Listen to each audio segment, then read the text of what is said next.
Halo teman-teman, perkenalkan nama saya Azmi Destira Ayu. Saat ini saya sedang menempuh pendidikan di Universitas Garut semester 2 dengan program studi pendidikan guru sekolah dasar Fakultas Pendidikan Islam dan Keguruan. Di sini saya akan menjelaskan model pembelajaran inquiry sosial dalam mata pelajaran IPS di sekolah dasar dengan membawakan tema jenis-jenis pekerjaan dan kegiatan ekonomi masyarakat. Sebelum membahas tema tersebut, materi tersebut, alangkah baiknya kita harus terlebih dahulu mengetahui apa sih yang dimaksud dengan model pembelajaran inquiry sosial itu.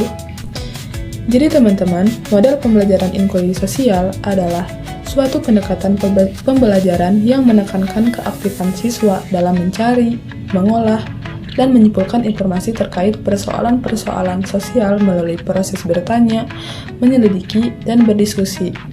Model ini mendorong siswa untuk berpikir kritis, analitis, dan reflektif terhadap fenomena sosial yang ada di lingkungan sekitarnya.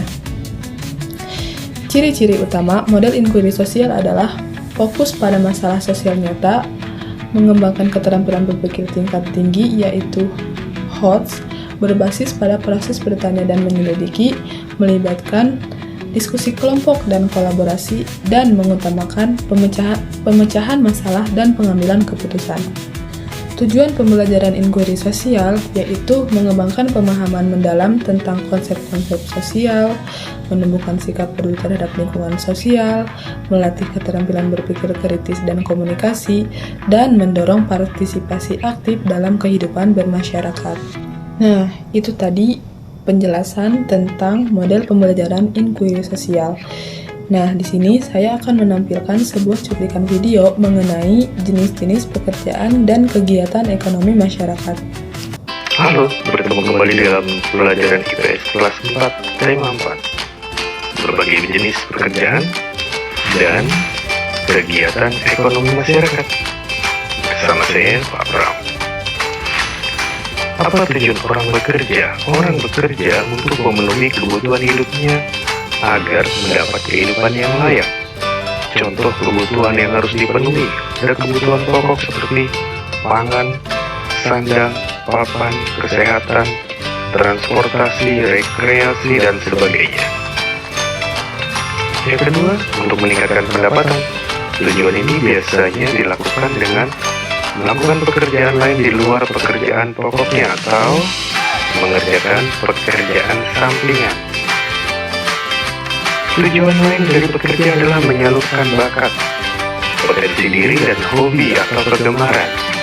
Juga dengan bekerja itu dapat memberi identitas diri dan menambah rasa percaya diri dalam pergaulan di tengah masyarakat.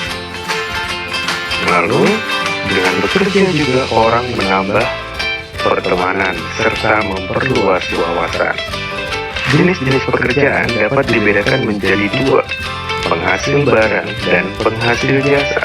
Penghasil barang adalah jenis pekerjaan yang menghasilkan suatu produk atau barang yang dapat digunakan atau dinikmati oleh masyarakat. Sedangkan penghasil jasa adalah jenis pekerjaan yang memberikan pelayanan kepada masyarakat, baik pelayanan di bidang kesehatan, di bidang pendidikan, keamanan, pariwisata, informasi, dan sebagainya. Contoh pekerjaan penghasil jasa. Ini ada ibu guru, dokter, montir, kemudian pilot dan pengemudi ojek online di bidang transportasi mereka ya. Lalu ada yang bekerja di bidang keamanan, tentara, juga polisi, petugas keamanan, security, itu di bidang keamanan. Nah, ini ada di bidang pariwisata, tour guide. Contoh pekerjaan penghasil barang. Ada petani, kemudian ada peternak, nelayan, pengrajin atau tukang kayu, koki, juru masak, penjahit, juga pelukis. Ini adalah pekerjaan-pekerjaan yang menghasilkan barang, memproduksi suatu barang yang dapat digunakan oleh orang lain. Bekerja merupakan suatu bentuk kegiatan ekonomi. Ada 3 unsur dalam kegiatan ekonomi. Yang pertama, produksi. Produksi adalah kegiatan menghasilkan barang atau produk barang. Orang yang menghasilkan barang, yang bekerja menghasilkan barang, disebut produsen. Yang kedua, distribusi barang.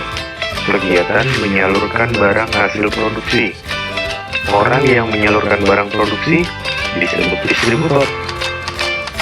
Konsumsi, kegiatan menggunakan barang produksi. Orang yang menggunakan barang produksi disebut sebagai konsumen. Kita lihat produsen. Contoh orang-orang penghasil barang yang bekerja menghasilkan barang. Contoh produsen, petani di bidang pertanian, perkebunan, itu penghasil barang. Peternak menghasilkan daging, susu. Kemudian nelayan menghasilkan ikan hasil tangkapannya. Ada perajin, juga ada koki, dan masih banyak yang lain. Sedangkan distributor atau penyalur barang produksi, itu contohnya adalah pengemudi truk pengangkut barang-barang hasil pertanian, pengangkut barang-barang hasil industri. Lalu ada pedagang yang menjual untuk sampai langsung ke tangan konsumen. Nah, mereka ini adalah distributor, penyalur barang produksi dari produsen ke konsumen. Yang menghubungkan adalah distributor. Konsumen adalah pengguna barang produksi. Ini tadi pedagang yang berperan sebagai distributor. Lalu ada pembeli yang datang, mereka inilah konsumen. Nah, mereka yang menggunakan dan menikmati barang produksi disebut sebagai konsumen. Nah, setelah menonton video tersebut, kita bisa mengenalkan kepada siswa bahwa banyak sekali pekerjaan di sekitar kita. Seperti tadi, pekerjaan yang menghasilkan jasa seperti guru, dokter, pilot, dan lain-lain. Dan ada pula pekerjaan yang menghasilkan barang seperti nelayan, koki, dan masih banyak lagi.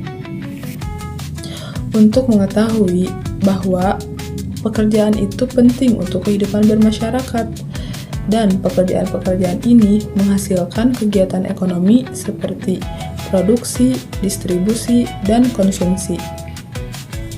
Yang selanjutnya, ada penerapan model inquiry sosial pada materi ini, yaitu langkah-langkah model inquiry sosial. Yang pertama, ada orientasi.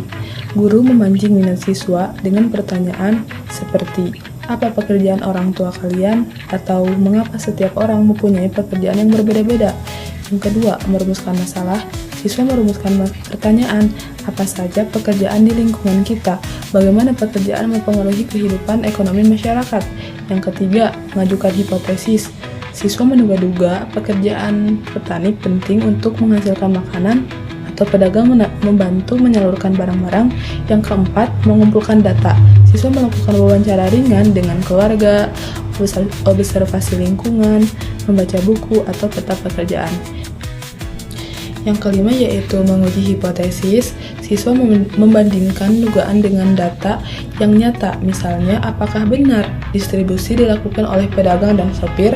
Dan yang keenam, menarik kesimpulan. Siswa menyimpulkan bahwa kegiatan ekonomi terbagi menjadi produksi, distribusi, konsumsi, dan dipengaruhi oleh jenis pekerjaan masyarakat. Dan yang ketujuh yaitu refleksi dan tindak lanjut. Siswa berdiskusi, apa akibat jika tidak ada petani di desa?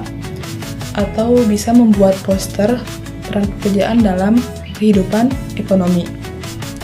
Nah, teman-teman, perlu diingat, setiap pekerjaan itu penting dengan pembelajaran inquiry sosial ini, karena kita jadi tahu bahwa semua pekerjaan berperan dalam kehidupan ekonomi masyarakat, serta model pembelajaran inquiry sosial adalah pendekatan yang sangat tepat digunakan untuk materi jenis-jenis pekerjaan dan kegiatan ekonomi masyarakat, karena membantu siswa mengenal realitas secara langsung, menghubungkan konsep IPS dengan kehidupan mereka, dan meningkatkan keterampilan berpikir, kritis, observasi, dan kerjasama.